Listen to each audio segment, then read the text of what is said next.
L'heure de pointe, en partenariat avec la Nouvelle République des Pyrénées, Philippe Subercase.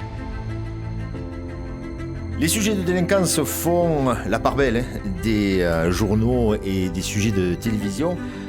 On voulait faire un petit focus sur ce qui se passe à la ville de Lourdes et nous avons le plaisir, avec Delphine Pereira qui représente le groupe La Dépêche. Bonjour Delphine. Bonjour à tous. De vouloir un peu faire le focus. D'ailleurs, c'était sur la une du journal municipal qui est sorti il n'y a pas très longtemps sur la ville de Lourdes. Merci Monsieur le maire, merci Thierry Lavitte de nous accorder ces quelques minutes et d'avoir accepté cette invitation de l'heure de pointe en partenariat avec le groupe La Dépêche et Radio Présence. Et vous, Clémence Salamel, Clémence Salamel, qui est la responsable de la police municipale de la ville de Lourdes. Merci d'avoir aussi accepté d'être venu jusqu'à nous pour cette émission. Alors, on va parler bien sûr de plusieurs sujets. D'abord, les métiers. Et puis, y a-t-il de la délinquance à la ville de Lourdes? Faut-il, vous avez augmenté de 7 à 15 le personnel de la police municipale. Il y a 9 policiers nationaux qui sont arrivés aussi au commissariat de Lourdes en plus. Fallait-il ça? Y a-t-il de la délinquance? Y a-t-il aussi, en dehors de la délinquance, des risques d'attentats, puisque malheureusement, on voit qu'il y a des pays, même si ça s'est relativement calmé en France, il y a toujours des attentats qui sont déjoués, dixit le ministre de l'Intérieur. On va prendre le temps de découvrir un peu dans les coulisses de la police municipale, dont vous êtes, monsieur le maire, le patron. Le chef de la police municipale, c'est Mme Clémence Salamel, mais le maire a le pouvoir de police générale administrative et donc s'inscrit au-dessus du chef de la police. Alors, d'abord, merci de nous permettre de venir parler de ce sujet au moment où je suis souvent interpellé dans la rue, et notamment récemment, pourquoi avoir augmenté l'effectif de la police municipale, pourquoi mettre des moyens nouveaux, pourquoi avoir cette attitude. Et finalement, je réponds très clairement. J'assume totalement le fait que nous voulions, nous les élus, une ville sécurisée.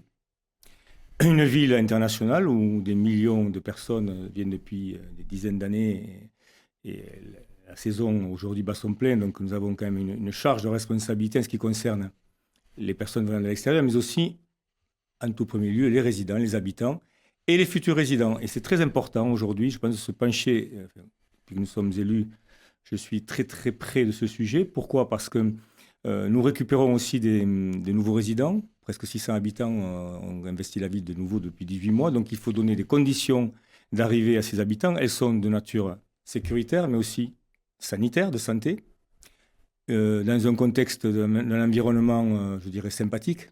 Mais ça ne suffit pas. Et il suffit aussi de regarder, de suivre l'actualité sur tous les médias pour comprendre que nous vivons une période très compliquée dans une société qui est malmenée. Et en premier lieu, quand on voit l'âge des délinquants aujourd'hui sur les derniers faits majeurs qu'on a observés à la télé, moi j'assume, en tant que responsable de la sécurité sur la ville, les mesures qu'on va vous décliner.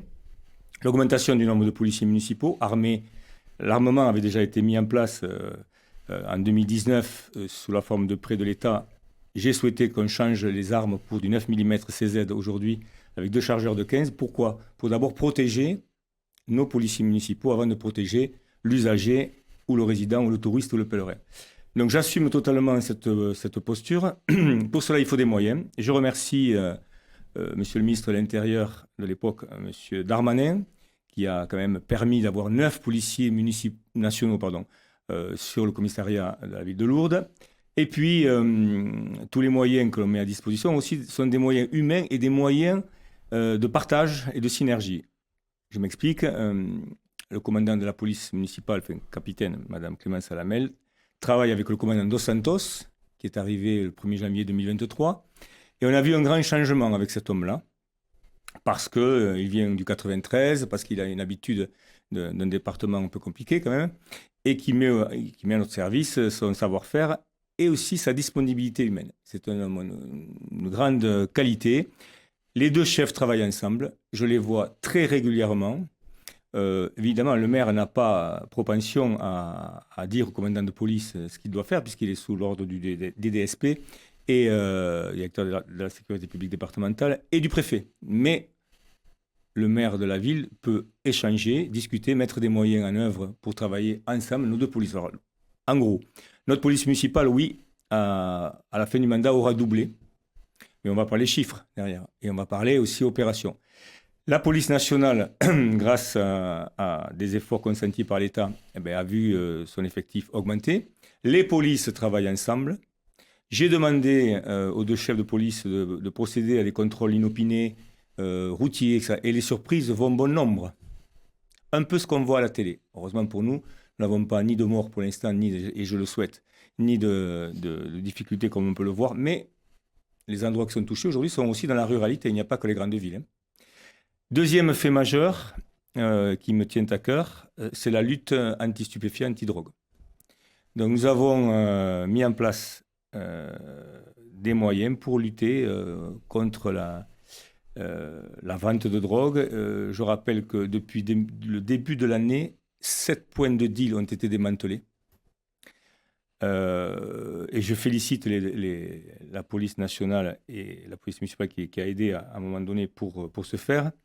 C'est un fléau majeur. C'est un fléau majeur. Je pense tout d'abord à ceux qui en consomment, qui ne se rendent plus compte à quel point ils sont aujourd'hui sous dépendance et deviennent malades, en fait. Et le retour en société est complexe quand on utilise les drogues au long cours. Mais bon, je n'ai pas à faire de leçon à qui que ce soit, mais je le dis quand même, puisqu'en tant qu'ancien soignant, je peux vous dire que les effets délétères de l'usage des stupéfiants sont catastrophiques, mais pour tout, même pour la vie sociale, etc. Mais surtout, je pense à nos enfants, je pense à nos jeunes gens qui sont devant les lycées, les écoles, et qui sont susceptibles à tout moment d'être livrés, d'acheter de la drogue. Donc, la lutte anti-stupéfiants bat son plein, 7 points de deal ont été éradiqués. À côté de... Sans dire exactement, à côté de, par exemple, des établissements scolaires ou ailleurs?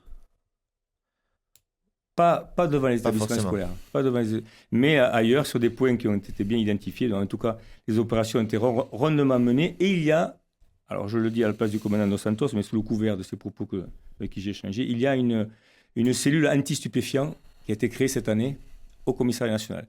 Donc en fait, rien de vraiment extraordinaire, puisque c'est un fléau national. Mais c'est pour moi, au-delà des incivilités, mais on va y venir dessus, au-delà de l'atteinte à la personne, attaque à la personne, un des sujets majeurs, c'est la lutte anti-stupéfiants pour protéger nos populations et en particulier nos jeunes.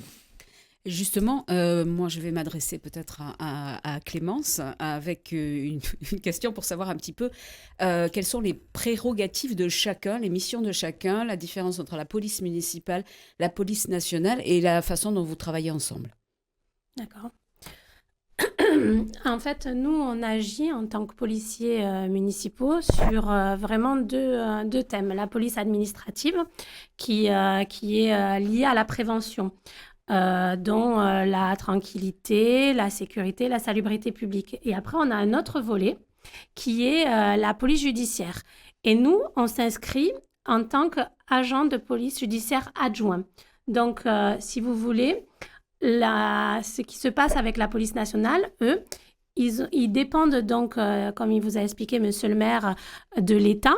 Et ils prennent leurs prérogatives, en fait, au niveau du préfet, mais aussi des ministres et du procureur de la République.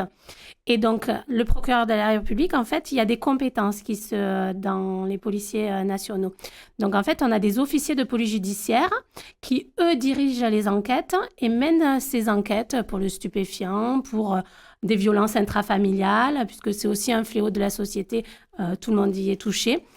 Et en dessous de ces officiers de police judiciaire, on a des APJ. Ce sont des agents de police judiciaire qui, eux, font des actes aussi d'enquête. Et dessous s'inscrit en deuxième lieu, souvent on dit les ADS ou les policiers municipaux.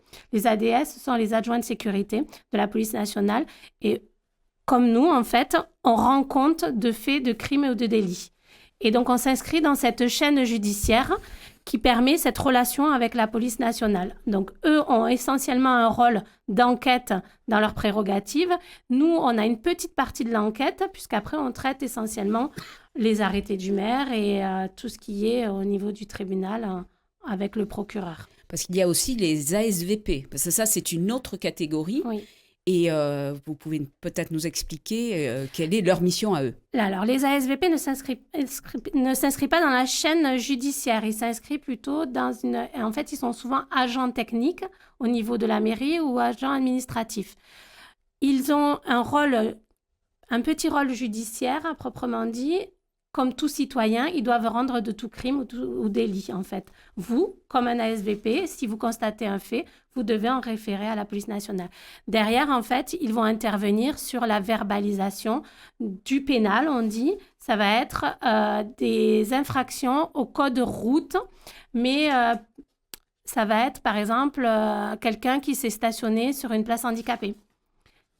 Donc, du coup, il est verbalisé, on dit au pénal. Donc, c'est une infraction au code route.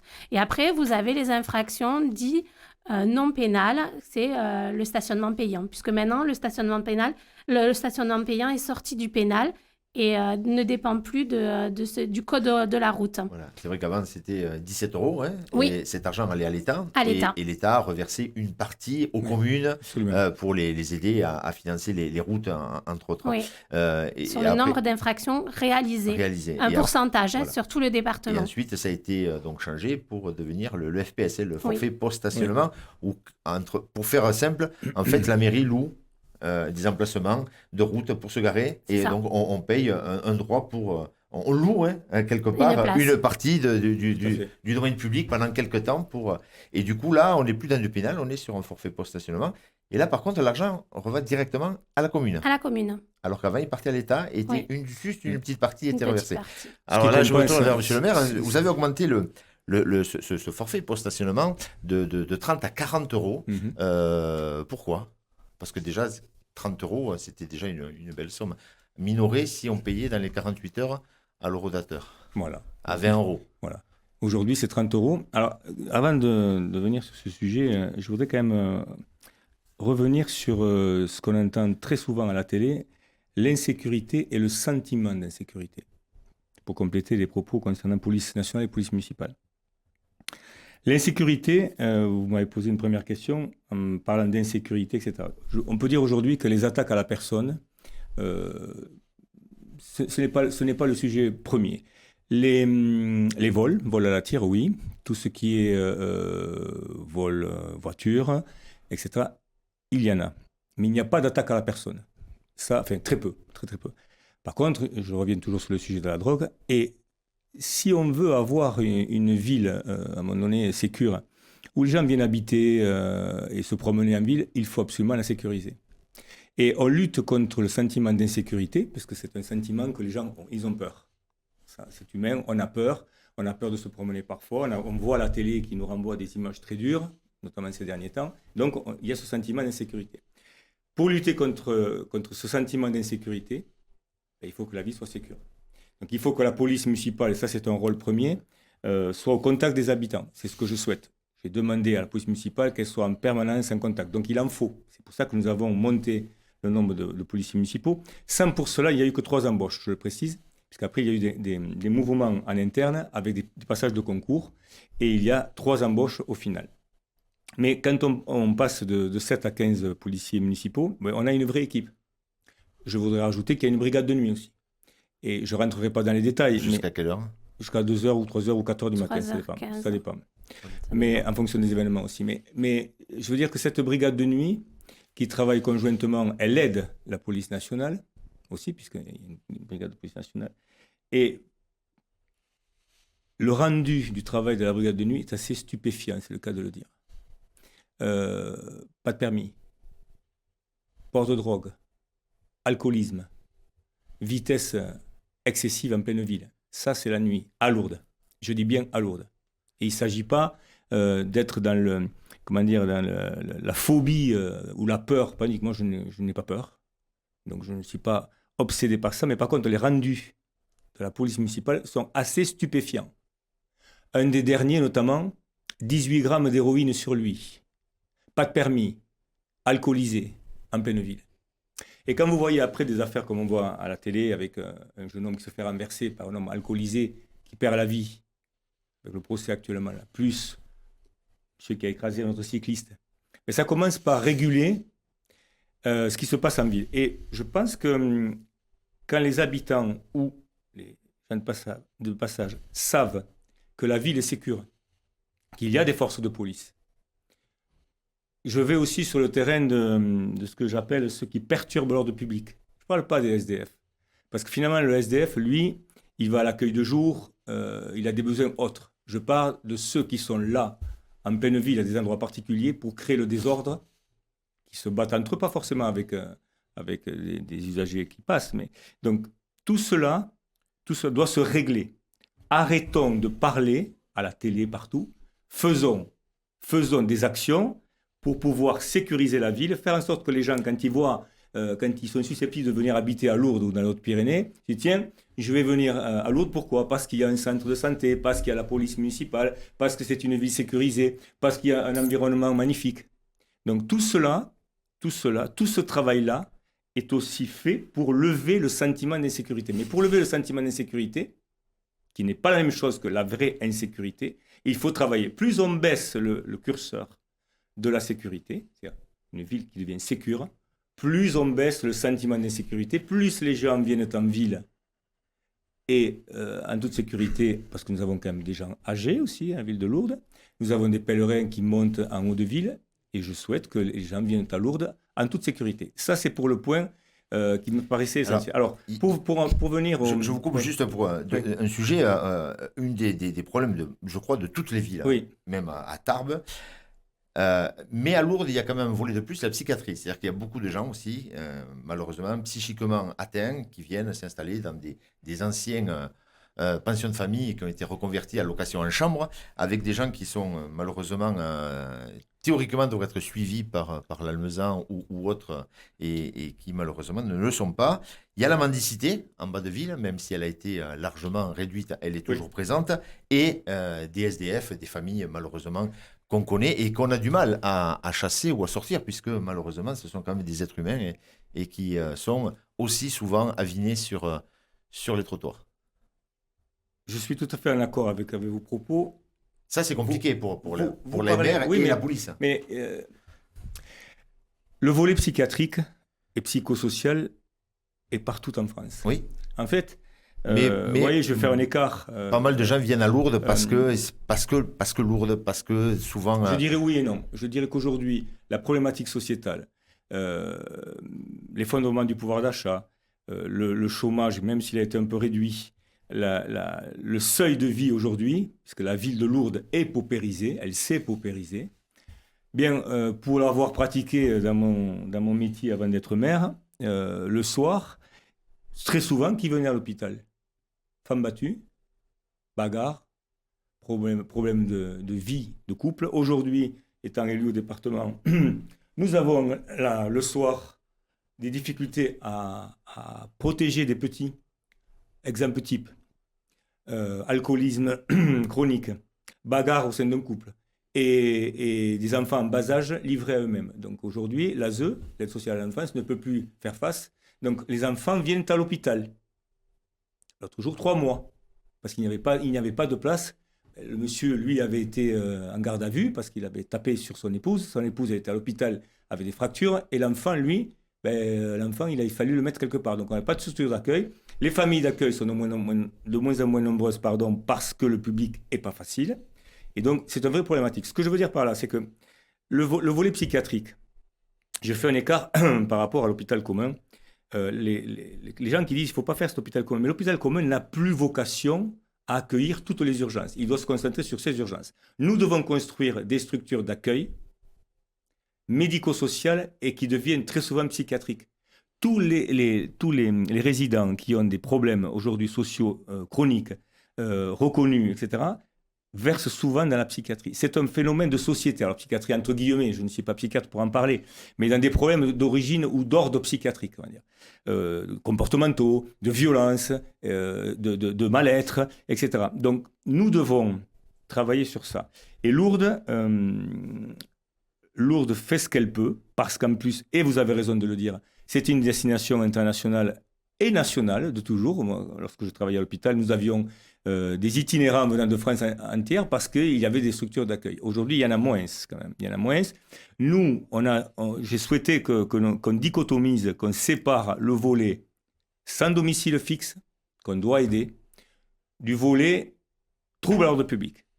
Ce sont deux choses différentes. Et j'ai demandé à la police municipale, mais la police nationale aussi nous suit, puisqu'ils travaillent ensemble, de concert, vous l'avez dit, il y a une baisse de la mendicité, c'est opération tolérance zéro.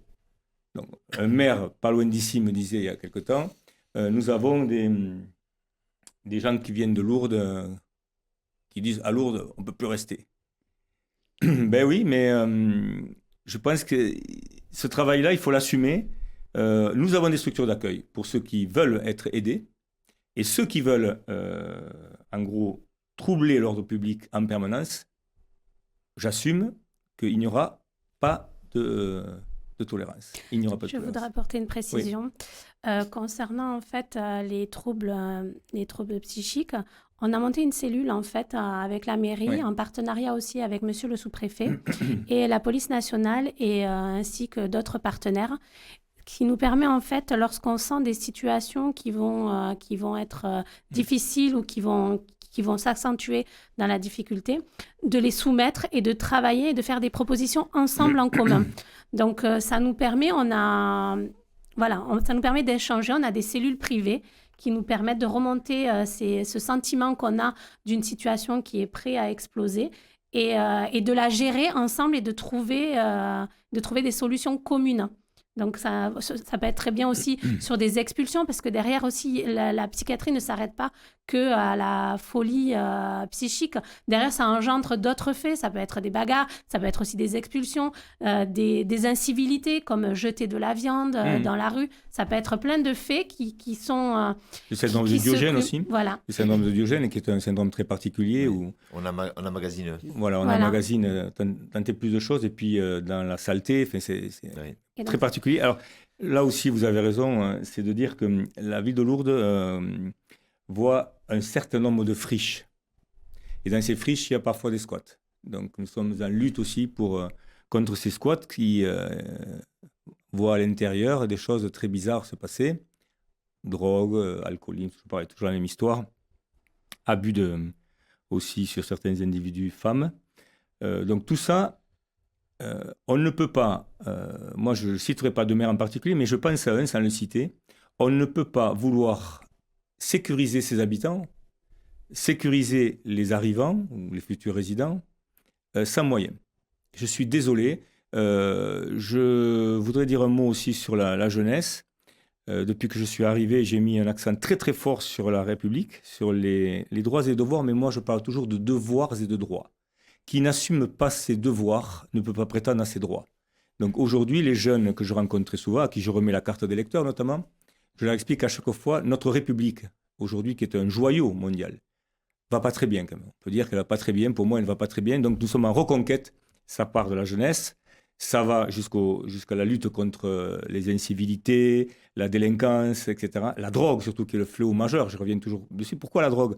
Parce que la drogue, elle crée des effets délétères permanents, du trafic, de l'économie, pour ceux qui en vivent, des violences, des règlements de compte. Donc ce n'est pas uniquement que la consommation de drogue ou la vente de drogue, c'est tout ce qui suit l'utilisation et la vente de drogue. C'est une désorganisation de la société.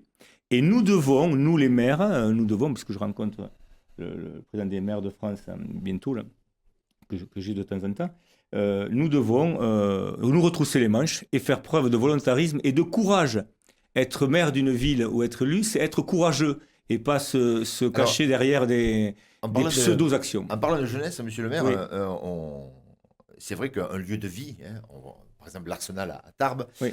Qui est un grand lieu de vie pour la jeunesse. La jeunesse, malheureusement et heureusement, a besoin aussi de vivre son adolescence et son début en sortant, en faisant des expériences. Et voilà, un effet de groupe. L'Arsenal, voilà une friche qui a été transformée en lieu de vie, avec malheureusement des fois, là aussi des morts et beaucoup d'incivilités. Mais c'est un lieu de vie. Voilà, les jeunes sont toujours sortis, on est sortis, sortiront, et les autres sortiront après. Lourdes, malheureusement, n'a pas forcément un lieu de vie très identifié pour sortir tard, et donc vont à Tarbes, ou vont à Pau, ou sortent ailleurs.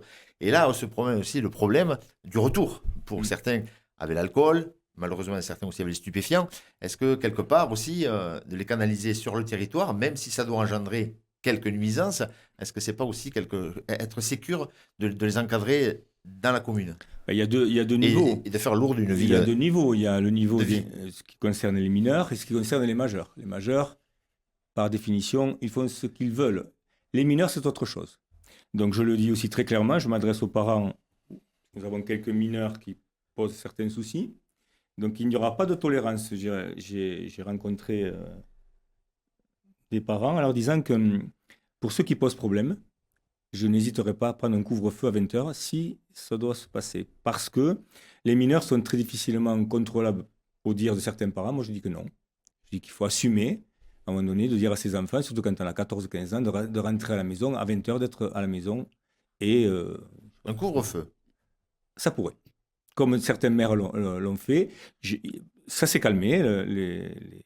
Les problèmes se sont calmés à un endroit. Mais si dorénavant, nous devons faire face à ce type de problème, avoir des mineurs en ville alcoolisés, en quête de troubles à l'ordre public, etc., je n'hésiterai pas. Je pense qu'il est temps, je le répète encore une fois, il est temps de faire preuve de courage, de volontarisme et d'assumer. Et ce n'est pas pour autant qu'on est classé politiquement. Je n'ai pas de carte politique, je n'en veux pas. Nous faisons de la politique pragmatique. Et le pragmatisme, j'ai échangé avec des maires qui ont pris des mesures de ce type à certains endroits. Et je peux vous dire que ça calme, tout le monde se calme. Concrètement, une famille qui n'arrive pas à gérer son enfant et qui a 15-16 ans dehors, le couvre-feu, le policier le rencontre, qu'est-ce qu'on fait de cet enfant? On le ramène à ses parents et il repart après? Qu'est-ce qui se passe concrètement pour cet enfant qui est à l'extérieur et qui on va ramener chez lui, on le met au commissariat? Qu'est-ce qui se passe pour cet enfant s'il y avait un couvre-feu? On va le répondre à deux si vous voulez, mais tout dépend de ce qui se passe.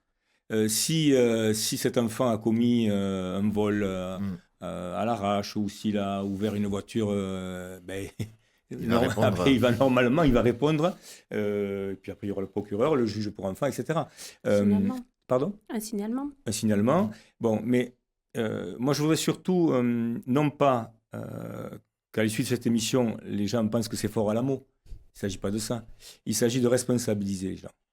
Je pense que mais je pense que cette famille ou cette maman, si elle est monoparentale et qui n'arrive plus malheureusement à assumer son enfant, c'est compliqué aussi pour elle.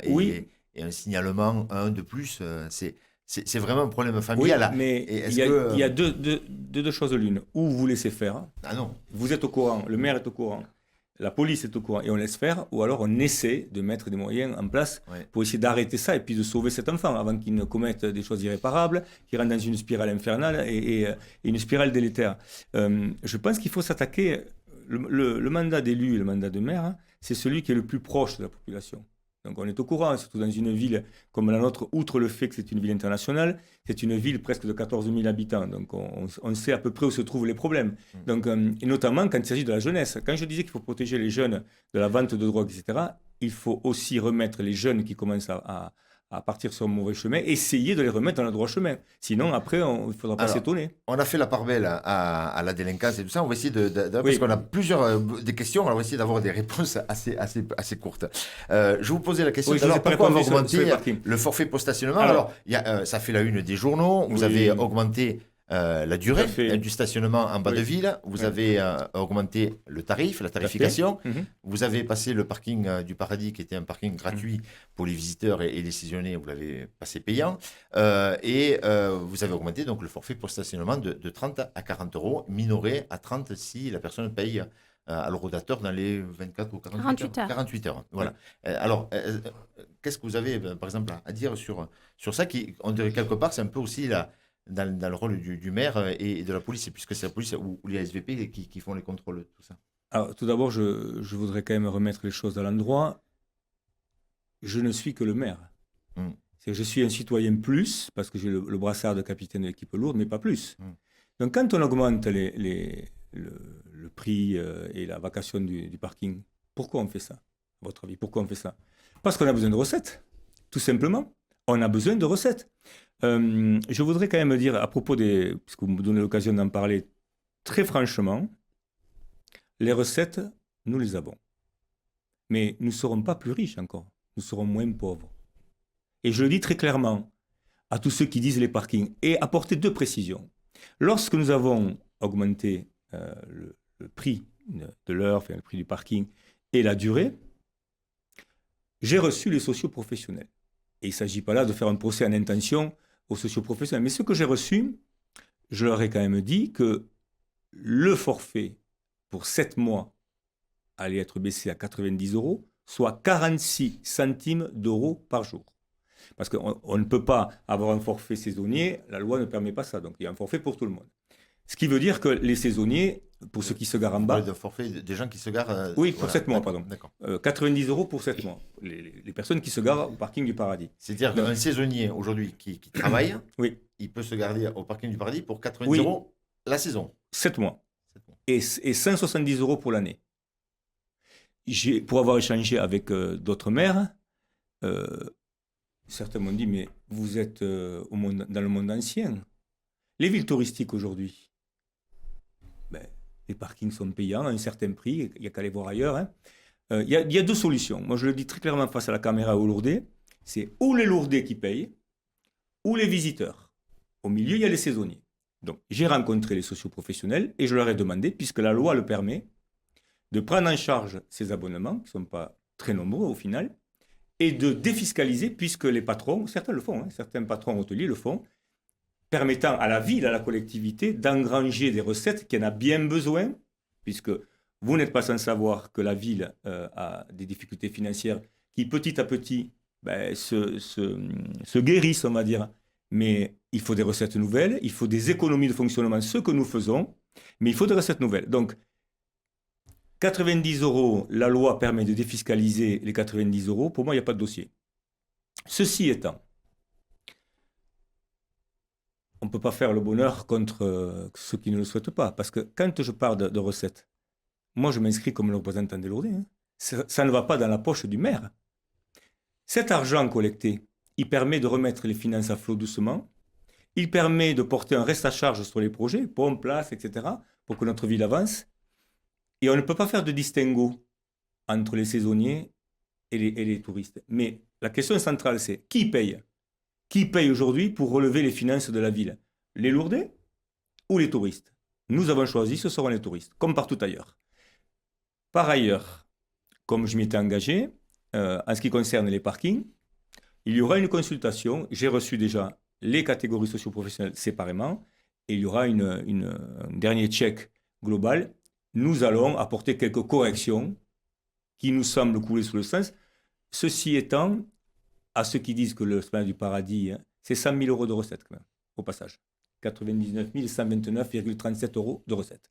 Mais nous allons apporter quelques correctifs puisque tous les saisonniers ne bénéficient pas de l'exonération fiscale du patron pour pouvoir prendre en charge leur abonnement. Nous allons apporter une touche, une poche d'air.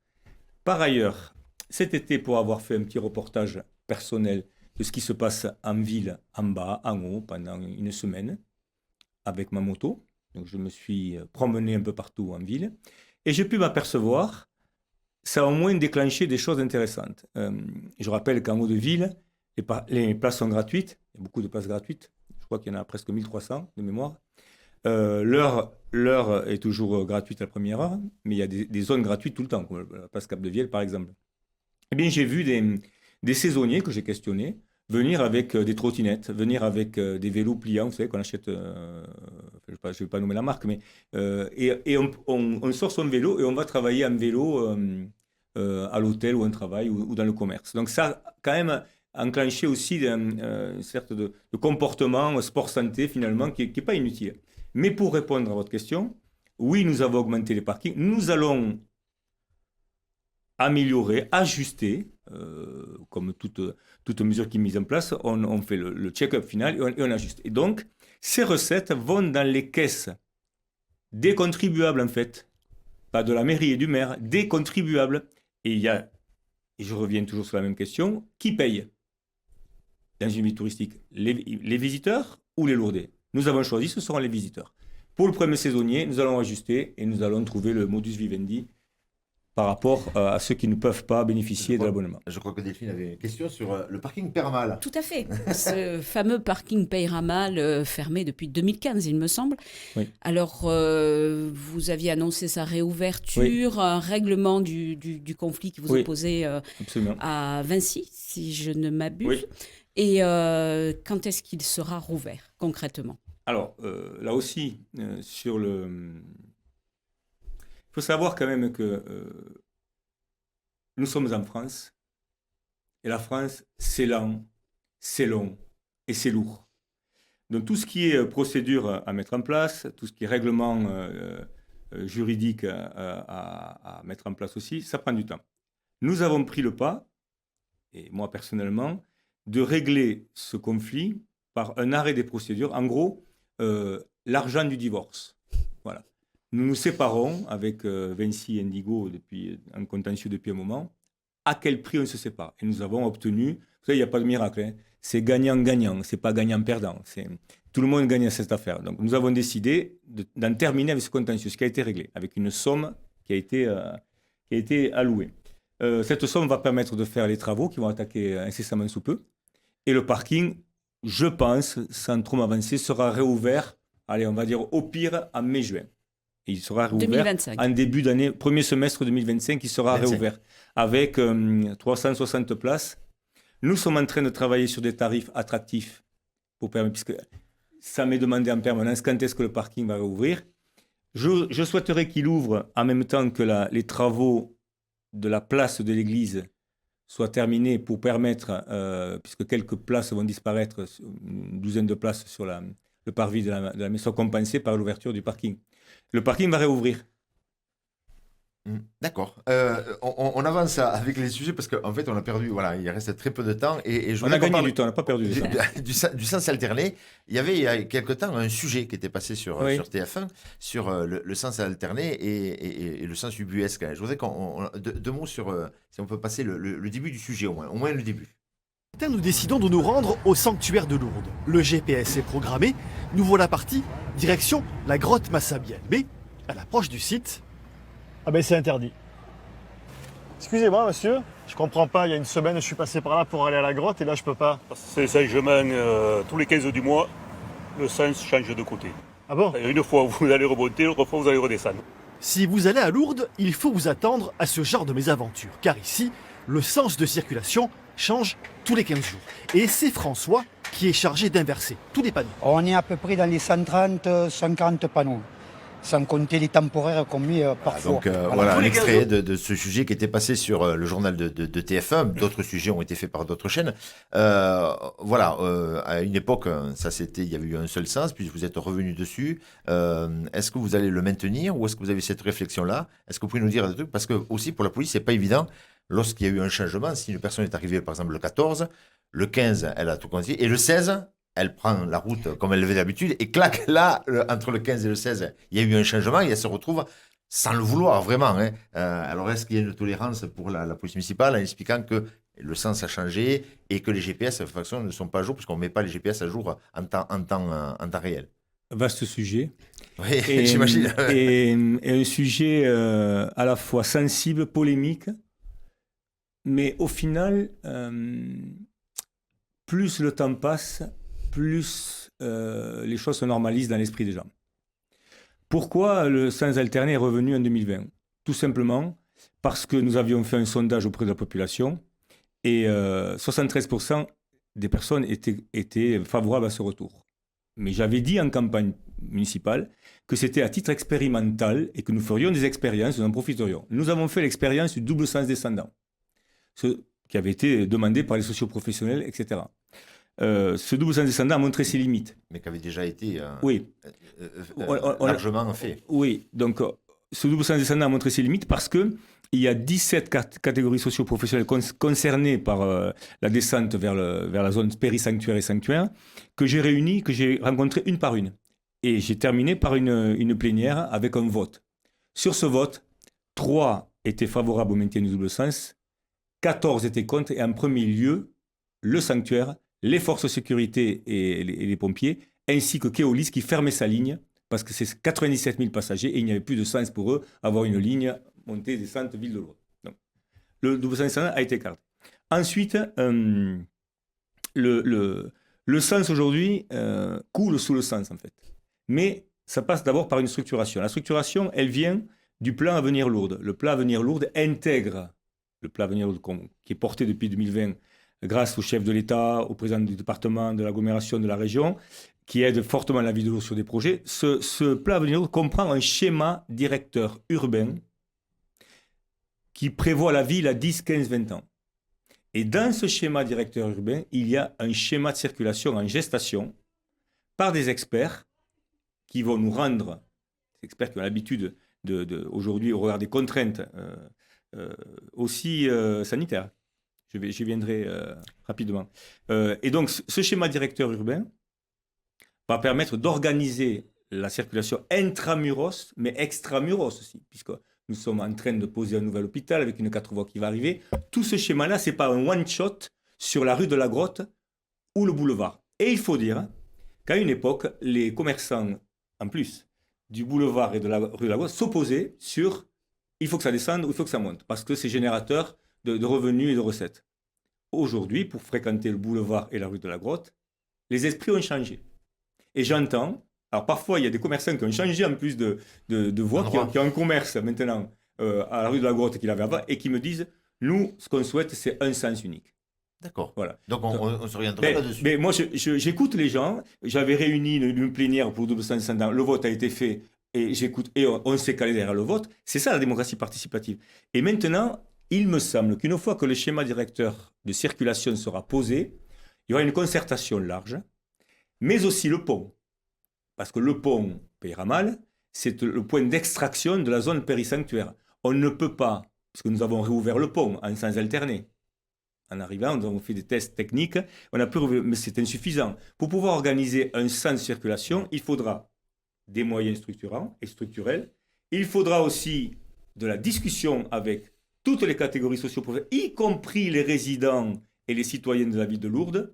Et au travers de ça, finalement, ce n'est pas très difficile parce que les choses se font naturellement. De plus, l'État et le préfet m'a sollicité par rapport à l'utilisation des bornes. Mais on ne peut pas faire autrement. Lorsqu'on utilise les bornes, nous sommes obligés d'avoir un sens particulier. Et bon, ça encore c'est secondaire. Mais surtout, lui aussi m'a dit par rapport aux forces de sécurité. Mais les forces de sécurité... Donc les bornes, parce que vraiment le temps nous est contraint, les bornes étaient activées toute la saison sur l'ancienne mandature. Oui. Vous avez décidé de ne pas les utiliser pendant la saison, sauf sur des événements majeurs comme le pèlerinage militaire, le national, le rosaire, le FRAD tous les 2 ans. Oui.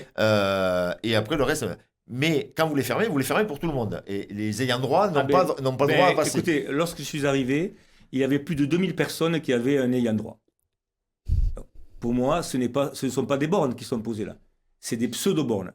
Deuxième chose, pourquoi je n'ai pas décidé, je ne décide pas seul. Je suis allé à Paris, l'État nous a dit, nous avons investi aussi 1,8 million dans cette opération borne. Nous tenons à ce qu'elle soit, à un moment donné, respectée. Et j'ai échangé, pourquoi aussi? Parce que le modus operandi des terroristes a bien changé. Il est difficile aujourd'hui de monter une opération comme on a vu à Nice, puisque c'est la suite de Nice, avec des camions béliers. Il est difficile de monter des opérations comme ça, avec la surveillance qu'il y a. Et je reviens sur nos caméras. Nous avons 82 caméras aujourd'hui, il y en avait 52 en 2020.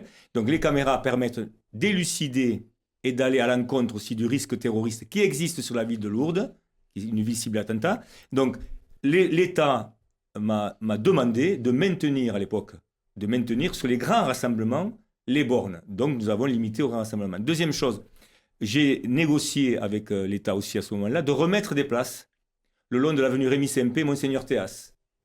Donc au début, l'État ne voulait pas. Et j'ai eu l'idée de les mettre de l'autre côté de la route, ce qui paraît un peu bizarre quand on roule dessus, mais ça a permis au moins de remettre des places tout le long, ainsi jusqu'en haut de l'avenue Monseigneur Théas. Voilà l'objet de la discussion que j'ai eue avec l'État à ce moment-là. La loi de la sécurité intérieure impose qu'on ne puisse pas se mettre au bord du grillage. Donc, on ne sait pas si 1,50 m de décalage fait quelque chose, c'est une bombe. Non, il y a plus. Mais, l'État s'est mis d'accord pour qu'on puisse remettre des places avec des places handicap, etc. Et pour les bornes, eh bien, vu que le modus, je le répète, operandi a changé, que maintenant nous avons plutôt des loups solitaires qui rentrent dans un lieu avec des couteaux, etc., et qui frappent l'individu, il est plus difficile de monter d'opérations d'envergure, comme ça s'est passé à Nice. Et donc, j'ai pu obtenir de l'État d'avoir 6 fermetures, enfin entre 5 et 6 fermetures annuelles. Mais à ce moment-là, c'est opération sécurité maximale. Parce que demain, on peut critiquer, mais demain, la responsabilité, c'est moi qui l'ai. C'est moi qui l'ai responsable. Et le préfet un peu aussi de la sécurité quand même, parce que c'est lui qui est responsable de la sécurité. Le maire, lui, décide d'utilisation des bornes, mais nous travaillons de concert. Je travaille avec le préfet et nous sommes d'accord sur la façon dont on utilise les bornes. Protéger. Imaginez-vous, monsieur le journaliste, après les crues, après le Covid, il ne manquerait plus qu'on ait un souci de ce niveau-là sur la ville de Lourdes, avec les difficultés qu'on a eues à se remettre en charge. Et aujourd'hui, la bonne nouvelle, quand même, c'est que le pèlerin est revenu, le touriste, le visiteur, 600 Lourdais sont revenus sur la ville. Nous devons absolument sécuriser cette ville. Ce n'est pas l'enjeu que de la ville de Lourdes. C'est une ville extraordinaire pour devenir extraordinaire. Ok, très bien. Mais maintenant, mon ambition et notre ambition en tant qu'élu, c'est de donner les meilleurs moyens de faire venir des gens ici en toute sécurité, comme tout un chacun le souhaite. Et ça, je l'assume. Alors, on termine peut-être par les caméras, hein, Clémence, à la mail. Les caméras, donc, il y a derrière les caméras, il y a une salle qui s'appelle un centre de supervision urbain, un CSU, où là, vous avez du personnel qui, donc, est à demeure et qui regarde un peu ce qui se passe dans la ville et qui peut donner, effectivement, des informations précieuses aux équipages qui circulent et à la police nationale également. Oui, effectivement, nous avons 2 personnels qui travaillent pas ensemble continuellement, mais du coup, on a un personnel par jour qui travaille 7 jours sur 7 sur des horaires élargis aussi en fonction des manifestations. Donc, aussi en fonction des manifestations, on rajoute du personnel parce que avec l'utilisation des bornes, c'est pas suffisant le nombre de personnel. Derrière, ça nous permet en fait d'avoir une vraie relation avec la police nationale ou la gendarmerie, puisque les valets aussi du territoire viennent beaucoup consulter. On va aller plus loin aussi dans cette disposition de caméras, puisqu'on va mettre en place des caméras aux entrées de ville avec des lectures de plaques pour renseigner sur tous les visiteurs qui rentrent en fait dans la commune.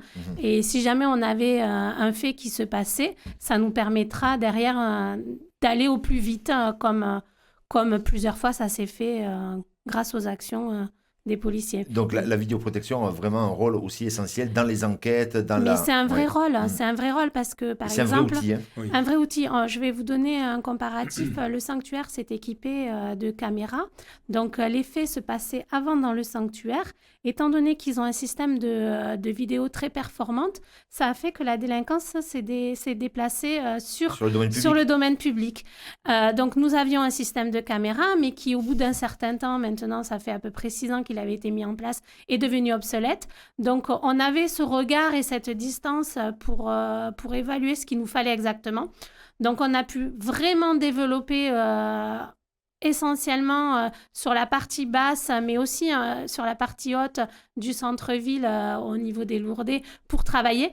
Mais la difficulté qu'on avait, c'est qu'on a la fibre, mais pas partout. Donc, ce qui se passe, monsieur le maire est en train de la développer un peu partout et ce qui nous permettra d'aller sur des sites particuliers où on a des problématiques. Voilà, parce qu'avant, on était en HF, mais ça marchait pas. C'est ça, par radio. Oui, par radio. Par radio. Et ça nous permettra derrière d'aller faire aussi une lutte contre certaines incivilités qu'on a, comme les dépôts sauvages. On a des sites de... Et donc, on termine par la création, il n'y a pas très longtemps, de garde champêtre, qui devait être le début de cet entretien. On le termine là, garde champêtre. Ça, ce sont 2 personnes qui ont été recrutées il n'y a pas très longtemps. Quel est le rôle d'un garde champêtre que ne fait pas la police municipale? Si vous permettez, avant de céder la parole à Clément, je voudrais quand même dire que la création de cette unité garde champêtre est à mon initiative. Pourquoi ? Pour beaucoup marcher en ville jour et nuit, nous sommes aperçus qu'il y avait beaucoup d'incivilité. Et parfois, j'entends que la ville est sale. Non, la ville n'est pas sale. Les agents de la ville font leur travail, mais malheureusement, il y a un flou qui se crée par des actes d'incivilité. Je parle des défécations de chiens, je parle des matelas ou des machines à laver qu'on trouve, comme l'autre jour où j'étais moi à minuit, sur la place Peyramal, où on vient apporter sa machine à laver qui est défectueuse, et on la laisse comme ça. Et on ne peut pas le faire. Et non. Oh non. Et donc, justement, quand on veut... on souhaite avoir donc, il fallait quoi? Il fallait une unité spéciale. Donc, c'est les gardes champêtres. On a fait un appel à candidature. Je voudrais remercier les 2 gardes champêtres qui œuvrent. Et ce n'est pas facile. On croit souvent que certaines personnes sont très maladroites ou très irrespectueuses des gardes champêtres. C'est vrai. Les gens insultent nos gardes champêtres quand ils disent à un moment donné, pourquoi vous mettez un matelas en pleine rue? Est-ce que les Lourdais veulent ça? Est-ce qu'ils veulent avoir une ville ornementée avec des matelas, des machines à laver, etc. dans la rue, ou des chiens qui défèquent? Je dis non. Je dis clairement non. Je vous laisse la parole. Il faut peut-être rappeler que c'est un délit aussi d'insulter un garde champêtre qui est assermenté. C'est un délit. C'est un risque. La défécation de chien est un délit et il y a des amendes. Je me demande encore, il y a des poches poubelles avec des distributeurs. Je me demande encore comment les gens... Mais il y aura tolérance zéro. Si on va avoir des résultats, il faut arrêter de parler, il faut agir. Alors évidemment, c'est contraignant. Certains s'en plaignent parce que je reçois quand même beaucoup de demandes pour exonérer des amendes, etc. C'est non. D'accord. C'est non. Nous avons eu un gros travail de prévention, essentiellement, pendant 1 an, pour après rebondir maintenant sur un travail de répression. Donc, les gardes champêtres, ils verbalisent tout ce qui est incivilité. Oui. Donc, la mission principale, elle peut être urbaine, donc en cœur de ville. Nous, c'est ce que monsieur le maire a choisi essentiellement, mais elle peut être aussi périurbaine par aller au lac, à la forêt. Ça nous arrive d'aller contrôler les pêcheurs. Après, ils ont un rôle aussi de verbalisation au code de la route. Ils nous aident aussi dans la gestion des manifestations, puisque c'est, pour tout ce qui est gros pèlerinage aussi, on les utilise. Et leur rôle essentiel, c'est de la prévention au niveau de la prise de contact. Essayer de rappeler les règles, ce qui a bien fonctionné surtout au niveau des commerces en bas de centre-ville. On avait beaucoup de dépôts par les commerçants, de dépôts de carton non pliés, des petites incivilités, mais par le dialogue, ça a permis en fait, et le rappel, ça a permis de les limiter. Après, on en a encore, on va y arriver sur les sites, ce que je vous expliquais tout à l'heure par le biais des caméras. On a besoin d'aide avec cette aide matérielle qui nous permet de lutter contre cette incivilité, qui ont un coût quand même pour la ville. Parce qu'il faut gérer ces déchets, il faut les traiter. Il faut les traiter. Et puis vous avez des bennes aussi que vous devez payer, parce que ce n'est pas gratuit. Non. Un dernier mot, si vous me permettez. Tout ce qu'on a évoqué pendant 3 quarts d'heure est dédié à l'intérêt général. Et dédié aussi à la bourse du citoyen. Tout cela a un coût. Alors, quand on met des moyens, par exemple, par rapport aux gardes champêtres, qui sont quand même des mutations internes, avec formation, des mutations internes, ce ne sont pas des créations d'emplois, ce sont des mutations internes, sur la base du volontariat, et des formations derrière, je les félicite d'ailleurs, M. Gatineau et M. Gago, mais qui sont des gens expérimentés, et qui ont donné leur vie, en fait, dans leurs démarches respectives, pour en arriver à ça, c'est logique. Mais tout cela, c'est fait aussi pour faire des économies au portefeuille du contribuable, pour faire en sorte qu'on vive bien dans notre ville. Et c'est surtout une affaire de volonté inaltérable. Nous devons faire ceci pour pouvoir aller dans le sens de la normalité, de choses à peu près aujourd'hui crédibles et dans le bien de tous les citoyens, y compris de ceux qui viennent à Lourdes. Enfin, je ne sais pas, mais est-ce qu'on peut continuer à avoir des trottoirs avec des déjections canines? Non, je dis non. Est-ce que des personnes qui laissent des déchets partout, on doit laisser faire? Non. Delphine, donc, vous donnera tout à l'heure une demande bien particulière. Quelques petits exemples. Mais juste, et peut-être une toute petite dernière question, si vous pouvez répondre rapidement. Il y a beaucoup de villes qui ont pris le chemin de faire une limitation de vitesse en centre-ville à 30 km/h. Et ça porte ses fruits dans plusieurs villes. Est-ce que c'est prévu? C'est en cours de discussion. Dans le cadre du schéma directeur de circulation qui rentre dans le schéma directeur urbain, effectivement, de limiter à certains endroits la circulation, et notamment nous sommes en train de travailler là sur comment diminuer la vitesse à la rue de la Grotte puisqu'on roule assez vite. Et donc, nous sommes en train de réfléchir. Et nous avons trouvé les moyens. On va commencer à équiper avec certaines choses.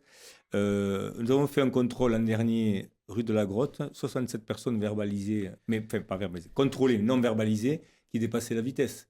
Donc, les commerçants n'en peuvent plus, les restaurants non plus. Voilà. Et je crois que la police municipale, vous êtes équipé donc d'un radar, et donc vous avez aussi cette possibilité, donc effectivement, de faire des contrôles de vitesse, hein, Oui. et de bruit.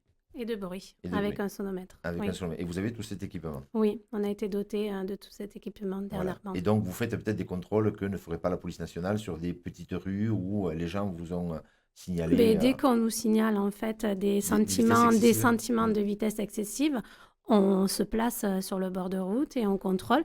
Et bien souvent, on va dire majoritairement, ce sont les propres riverains. Ah, d'accord. Voilà.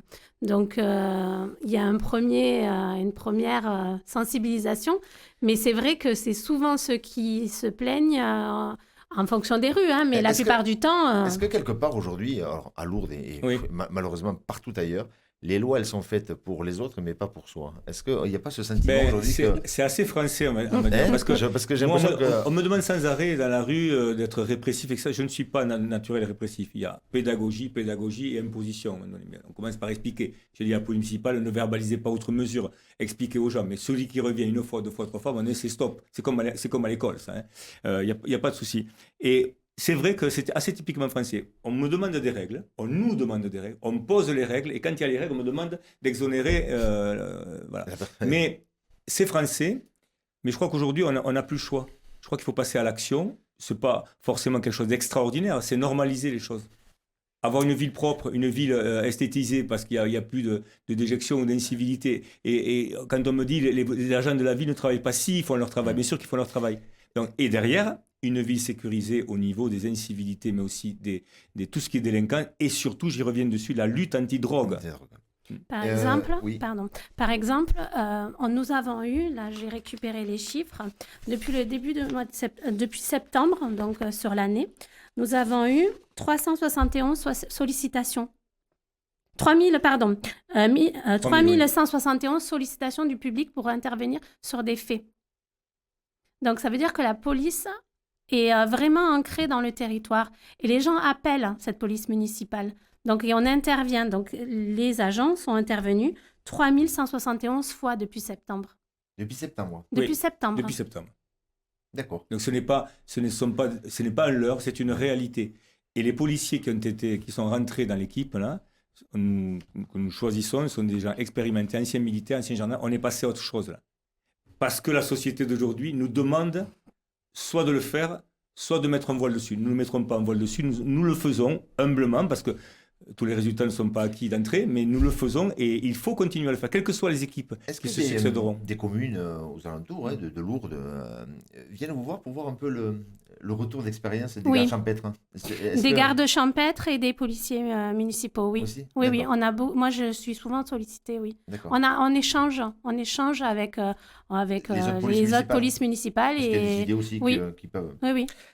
Merci beaucoup. Voilà, le sujet de la sécurité donc était le sujet de cette émission. On n'a pas trop eu le temps de parler, Delphine. Du tout. Mais je crois que c'est le sujet du bulletin municipal. Donc peut-être qu'on peut aller plus avant pour les questions qu'on n'a pas pu aborder. Voilà. Alors un couvre-feu est évoqué. On est passé donc de 7 à 15 policiers municipaux, 9 policiers nationaux en plus. Vous avez donc rajouté des caméras. 82 caméras. Et le parking Peyramal a fermé en 1er janvier 2018. Voilà. Pour être exact. Et donc vous avez répondu sur l'augmentation de la tarification des rotateurs. Vous avez dit que donc, le parking Peyramal réouvrirait aux alentours d'avril. Non, premier semestre 2025. Et qu'on allait peut-être sur un seul sens et fin de l'alternance, donc rue et boulevard de la Grotte. J'ai dit que le sens définitif coulait sous le sens. Parce que les mentalités aussi ont évolué, les événements ont évolué, la technique a évolué, la sécurité aussi est de prime, et que je consulterai largement à ce moment-là, une fois que la structure sera posée, à savoir le pont. Et aux grandes dames de mon collègue qui est là-bas, il n'aura pas donc des endroits pour aller se garer pendant que les bornes sont actives. Merci beaucoup. Merci, monsieur le maire. Clémence. Merci à vous. Et merci à vous, Delphine. Merci, bonne journée. L'heure de pointe, Philippe Subercase.